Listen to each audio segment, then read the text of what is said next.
Good morning, class. So I'm here again for another lecture video.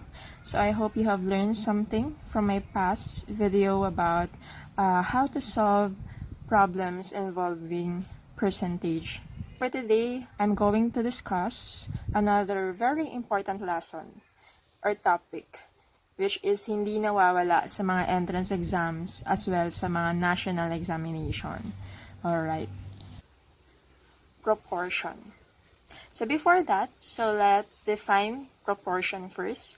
So when we say proportion, it is a number sentence that shows two equivalent ratios.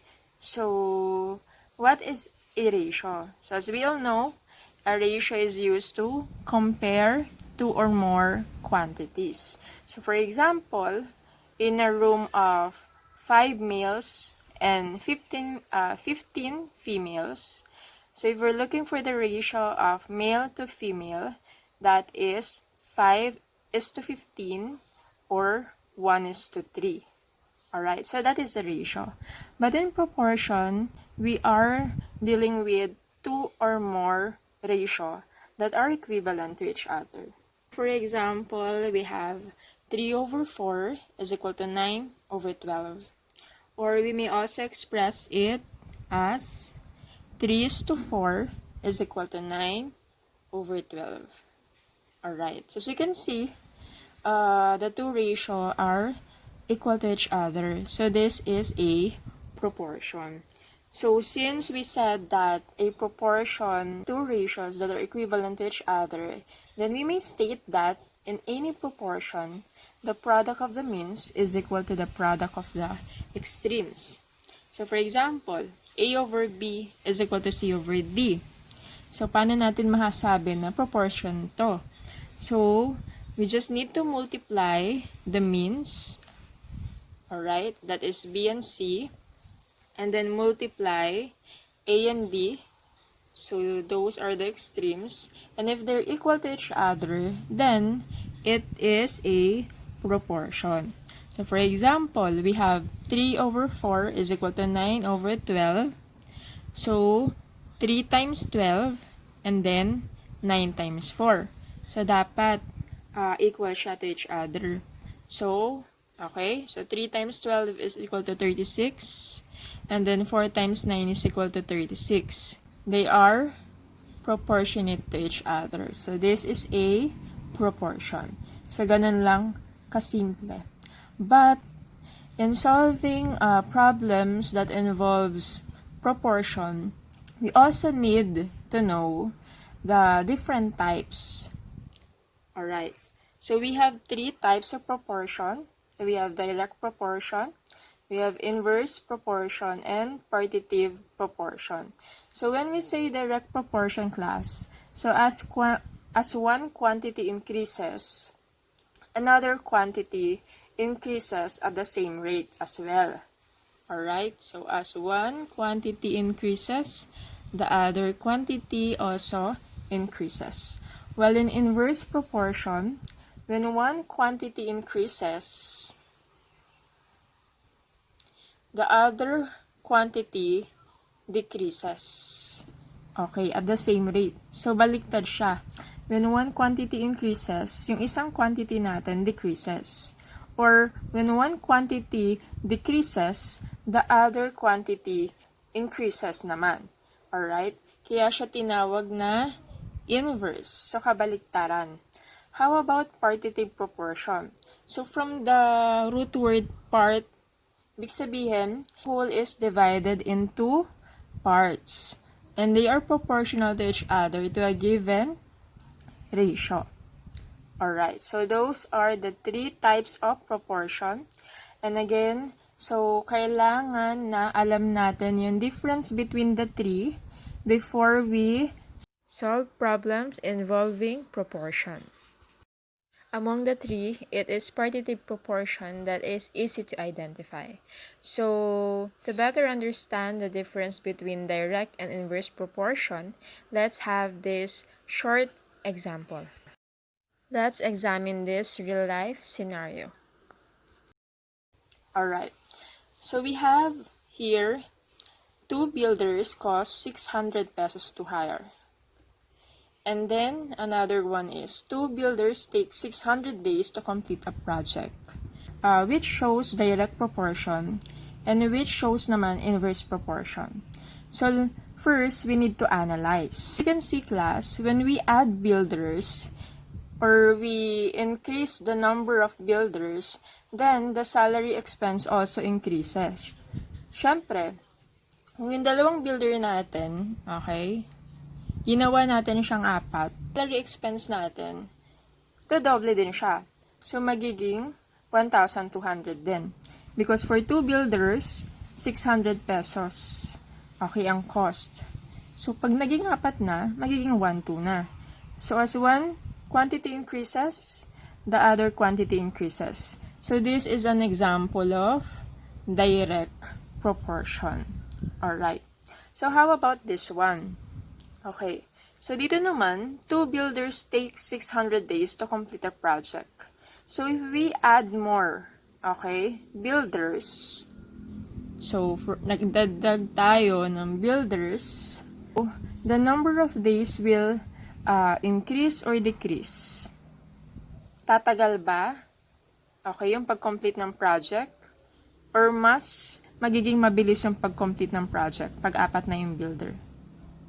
Oh, alright, very good. Syempre, okay, it will take lesser or less more days to complete a project pag mas marami yung builders. So, as one quantity increases, the other quantity decreases. So, yun yung relationship nila. So, that means this is an example of inverse proportion. Alright. So, let's have, okay, word problems. Alright, so let's have this first example. So, a manufacturer knows that during an average production run, out of 1,000 items produced by a certain machine, 25 will be defective. If the machine produces 2,030 items, how many can be expected to be defective? Okay. So, ang sabi dito, yung isang machine daw, okay, nakakapag-produce siya ng 1,000 items. But in those 1,000 items, meron at merong 25 na defective. Now, the question is, kung yung machine nag-produce ng 2,030 items, ilan kaya yung expected na magiging defective? Alright. So, yung first step natin, class, is to write the ratios first. Okay? Sulat muna natin yung ratio na nandyan. 1,000 items is to 25 defective items. And then the other ratio is 2,030 items is to, okay, how many defective items? So, ito yung hinahanap natin. Alright. So, question, okay, is this a direct proportion or inverse proportion? Kung dumami ba yung ating number of items, yung defective ba, dadami din? Or bababa? Yes. So, magi-increase din yung number of defective items natin. So, for step 2, we have to identify the type of proportion in order to get the right formula. So, this is a direct proportion. Alright. So, direct proportion, madali na lang siya. So, we'll use the fundamental property of proportion. So, the product of the means is equal to the product of the extremes. And we'll just look for the value of this, of the one which is missing. So, I will write it like this. So, we have 1,000 item is to 2,030 items is equal to 25 defective items over n. Alright. Usually, okay, yung ginagawa ng iba dito is 1,000 is to 25. Okay. For example, 1,000 is to 25, okay, equals, okay, 2,030 items over, okay, n. Alright. Tama naman yan. So, pwede naman yan. Pwede maging formula natin yan. But I'm using this class. Okay, may reason kung bakit yan yung ginagamit kong formula for this. So, ano lang siya? Tapat lang. So, kung 1,000 items, okay, tapat na yung 25 defective items, okay, na mapuproduce. And then, 2,030 items, okay, katapat niya yung number ng defective items. Alright. So, ganyan siya. Once we have derived the formula for that, so we will solve it na. Okay. We have to cross multiply. Alright. So, 1,000 over 2,030 is equal to 25 over n. And then, cross multiply 1,000 times n is 1,000 n. 2,030 times 25 is 50,750. So, n is equal to 50.75. So, the answer is there will be 51 defective items out of 2,030 items produced. Alright. We round it off to the nearest ones, okay, whole number. Since yung items natin is buo siya, no? Hindi naman siya kalahati or 3/4, okay. So, 51 defective items. Alright. So, again, class, tapat siya, 1,000 items, 25 defective, 2,030 items, n. Okay, tapat. Yun yung binabanggit nila sa mga review centers na tapat dapat pag direct proportion. Alright. Okay, let's have the second example. So, if 1 out of 5 people buy a particular branded item, how many people can be expected to buy this item in a community of 30,000 people? Alright. So, first step is to write the ratios. Okay, so we have 1 person is to 5 people. So, 1 out of 5. And we have, okay, how many number of people? Over 30,000 people. Okay, so sabi dito, out of 5 people daw ay bumibili ng branded item. So, ilan daw yung bibili ng branded item pag meron tayong 30,000 people? Okay. So, let's identify the type of proportion. So, kung nag-increase yung people dito, yung number of people who will buy the branded item, mag-i-increase din ba siya or bababa siya? Alright, very good. So, mag-i-increase siya. So, this is an example of a direct proportion. So, we just need to write the formula. Okay, so 1 person. Okay, 1 person is over n. And then 5 people is to 30,000 people. Again, pwede rin natin yung sagutan as 1 is equal 1 is to 5 is equal to n is to 30,000. So, magiging parehas din yung sagot natin. But then again, ito yung ginagamit ko. Okay? Okay. So, tapat siya. So, 1 person is to 5 people. And, okay, person is to 30,000 people. Okay? So, let's solve. So, we just need to cross multiply.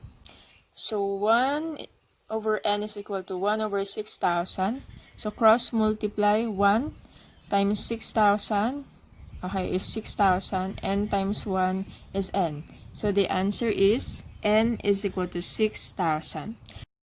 By the way, class, naging 1 over 6,000 na siya kasi we simplified 5 people over 30,000 people. So, it became 1 over 6,000. So, as you can see, maging mas madali kung mag-simplify tayo. So, 6,000 people are expected to buy the item out of 30,000 people. Okay. So if 9 men take 15 days to assemble 18 machines, how many days will it take 20 men to assemble the same number of machines? Alright, so let's write the ratio first. So 9 men is to 15 days. So 9 na men, okay, na-assemble nila yung 18 machines sa loob lang ng 15 days. And then, we have 20 men. So, ang question natin dito is, how many days naman it will take if there are 20 men who will work? Okay, who will assemble the same number of machine. So, as you can see, yung number of men natin increased. Okay? So, dumami. So, yung number of days ba natin, hahaba ba yung number of days sa pag-assemble ng machine? Or magiging less yung days natin sa pag-assemble ng machine kasi mas marami yung men natin. Alright, very good. Mas magiging less yung days natin pag mas marami yung nag-assemble ng machine. As you can see, sabi dito, same number of machine, which is 18 machines. Alright. So, makikita rin natin dito how important it is to write the ratio first. Bakit? Kasi as you can see, meron tayong tatlong quantity dito. So, pwede kayong magkamali. Baka yung 18 yung malagay nyo dyan. 9 men is to 18 machine. Okay? So, hindi. So, dapat talaga nating babasahin mabuti kung ano yung ratio na pinagko-compare natin dito. So, yes. We have identified it as inverse proportion. Alright. So, sulat natin, okay, yung formula natin for this. So, 9 men over 20 men. Okay. Yan. Okay, is to 15 days over n. Okay, yan yung una niyong masusulat. Diba? Tapat siya. Pero, last, ang proportion natin is inverse. So, ibig sabihin kabaliktaran. So, ano yung gagawin natin? So, hindi siya magiging tapat. So, ang gagawin natin, i-invert natin yung second na ratio. So, this will become n over 15 days. So, hindi siya magkatapat. Alright? Hindi siya magkatapat. Again, in inverse proportion, we have to invert the second ratio. So, unlike dun sa direct proportion natin kanina, na magkatapat siya, so dito hindi. Hindi siya magkatapat kasi baliktad siya, inverse proportion siya. So, after nating ma-invert yung pangalawang ratio, cross-multiply na natin siya. So, ganun pa rin. So, 9 times 15 is 135. And then, 20 times n, 20n. So, n is equal to 6.75 days. Okay, so the final answer is 6.75 days or 6 days and 18 hours. So, it will only take 6 days and 18 hours for 20 men to assemble 18 machines. Okay, so as you can see, 6 days versus yung 15 days natin kanina. So, nag-decrease siya. Okay. So, it makes sense naman, 'di ba? Na kung marami yung mag-a-assemble ng machine, syempre, mas magiging mabilis. Okay. It will only take a few days than the original days. Na meron lang tayong 9 men na nag-a-assemble. Okay. So, it makes sense. Alright. Now, class, I want to tell you why I group my ratio like this. Alright, so by same unit. So, I use 9 men over 20 men is equal to n over 15 days. So, by unit. Instead of using 9 men over 15 days is equal to 20 men over n. So, it doesn't apply kasi sa inverse proportion. So, magkakamali tayo pag ganun yung pag-group natin sa ating ratio. So, that's why I use that grouping even in direct proportion so I can get used to it because it will be more confusing if you keep on changing the places of your quantities. So let me show you an erroneous solution. So this time, gagawin natin yung 9 men over 15 days is equal to 20 men over n. And then, yes, 9 over 15, tapos, i-invert natin yung 20 over n, magiging n over 20. So we're still using the rule. But as you can see, we'll get a different answer. So n will be equal to 12. So imagine, nagdagdag tayo ng 11 men, pero 3 days lang yung binaba or binawas nung number of days para matapos natin yung pag-a-assemble. So it's really erroneous. Let's have another example. So 6 workers will take 800 hours to finish a project. So how many workers are needed to finish the same project in 600 hours only? Alright, step 1, we have to write the ratios first. Okay, so we have 6 workers is to 800 hours. So it will take only 800 hours for 6 workers, okay, to finish a project. And then we have n workers, so nawawala yung number of workers natin, is to 600 hours. So, okay, n workers is to 600 hours. So, yan yung dalawang ratio natin. Now, okay, nag-decrease yung number of hours natin dito.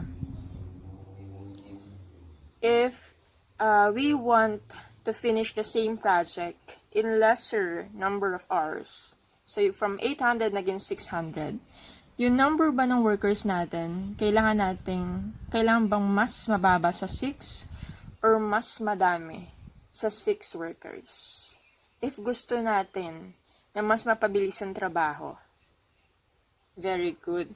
Kailangan natin ng mas maraming workers. So, kailangan natin na mag-hire pa, okay, ng another worker for us to finish the same projects or to finish the same project in lesser hours than 800 hours.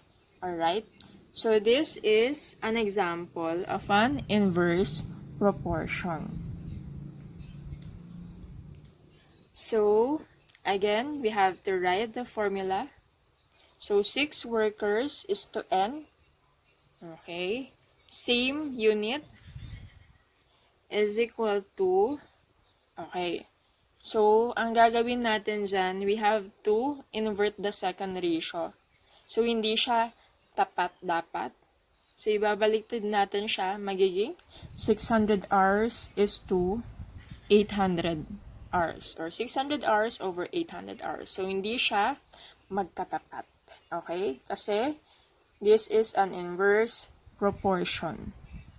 Next step is to cross-multiply. So, n times 3, 3n. 6 times 4, 24. Alright, bakit nga pala naging 3/4 na siya? So, it's much better kung ila-lowest term na natin siya. So, yung 600 over 800, naging 3/4 na. Alright? So, 3n is equal to 24. N is equal to 8. So, the final answer is 8 workers are needed in order to finish the project in 600 hours. Alright. So, nag-increase yung number of workers natin. And it makes sense. 'Di ba? Kasi kung gusto natin mapabilis yung trabaho, kailangan mas marami yung worker natin. Alright. So, that is inverse proportion. Let's have another problem here.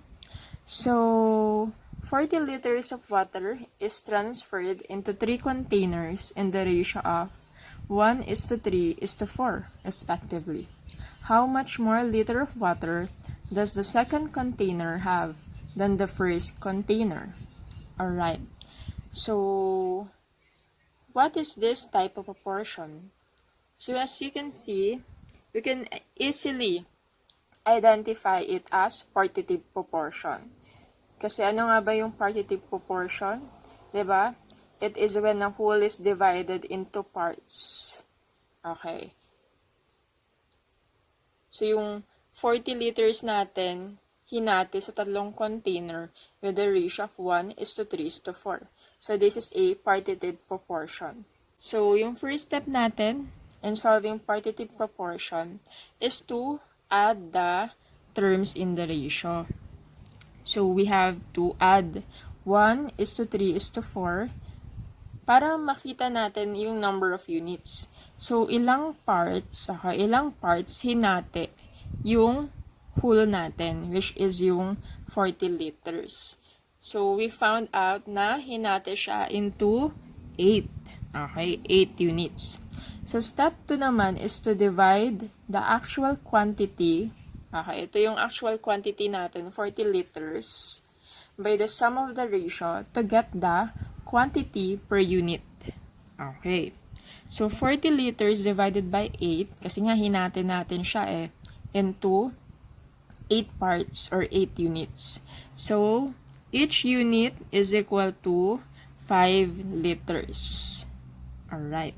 So, after that, okay, masolve na natin siya. We'll just multiply, okay, so we just multiply the quotient to the terms and the ratio. So, 1 times 5 liters is 5 liters. So, yung first container natin, ang laman niya is 5 liters.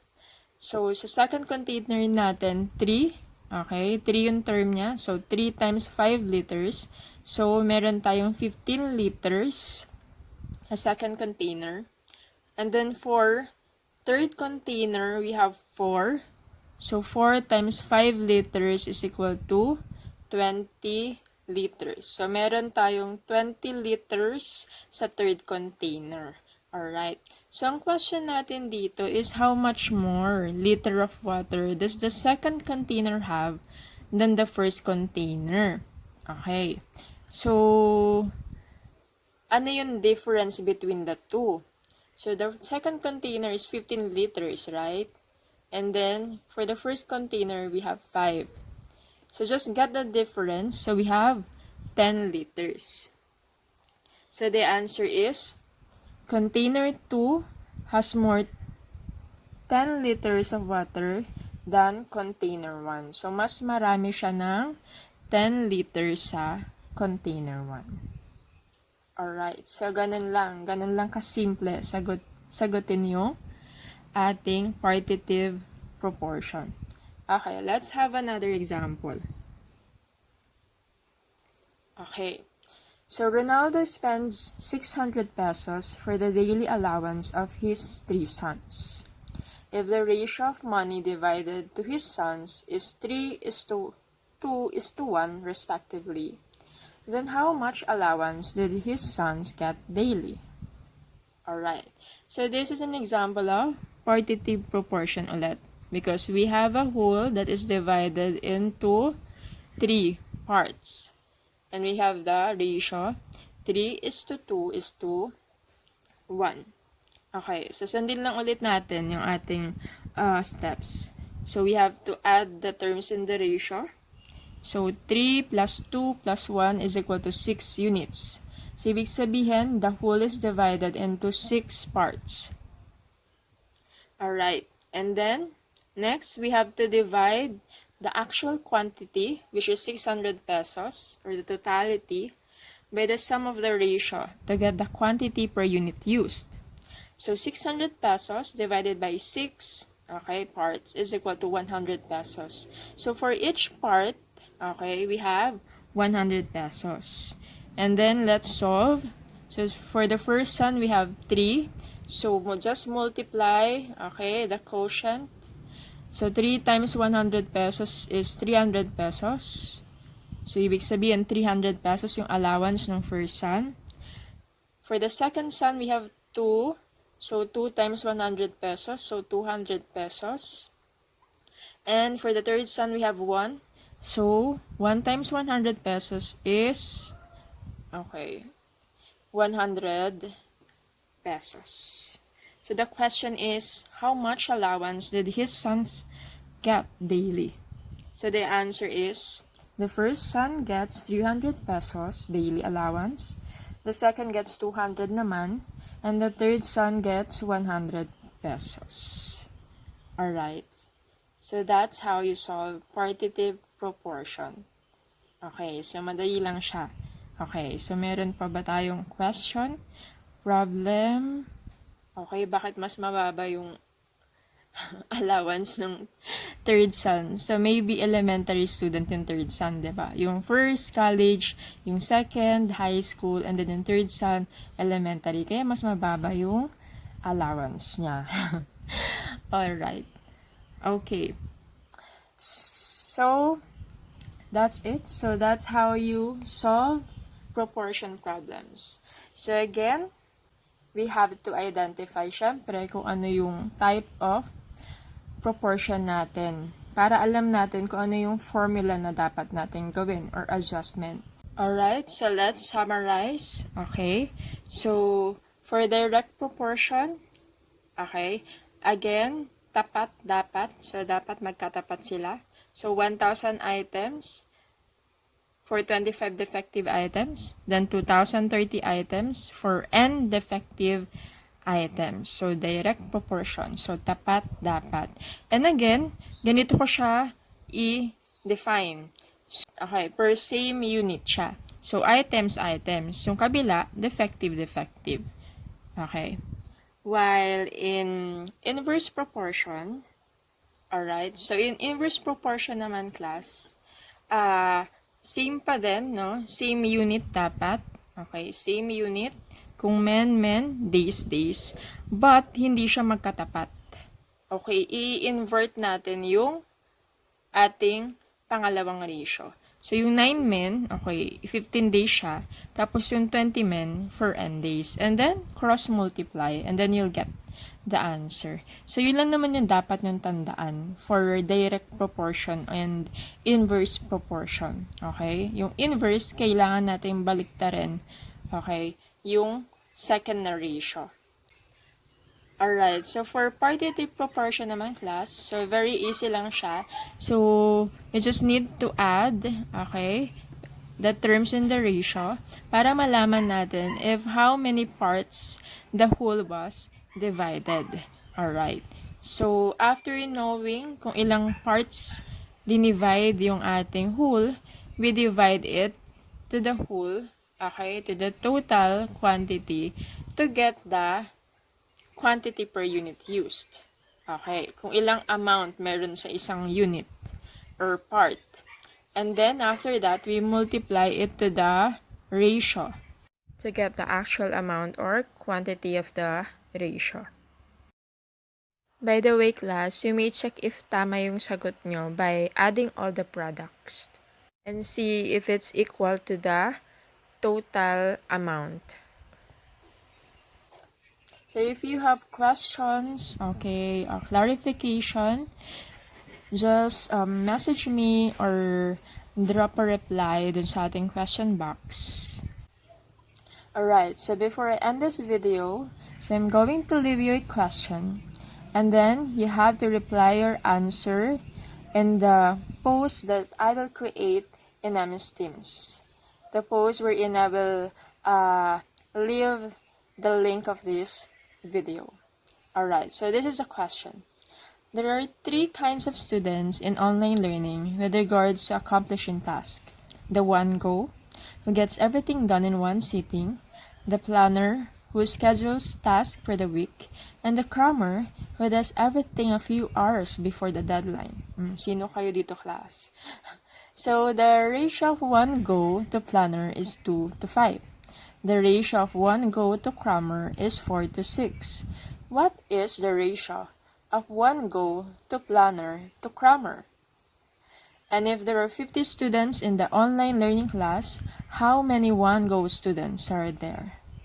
I hope you have learned something today, class, that you can use not only in business mathematics, but also in your college entrance examination and national examinations in the future. Thank you and God bless you.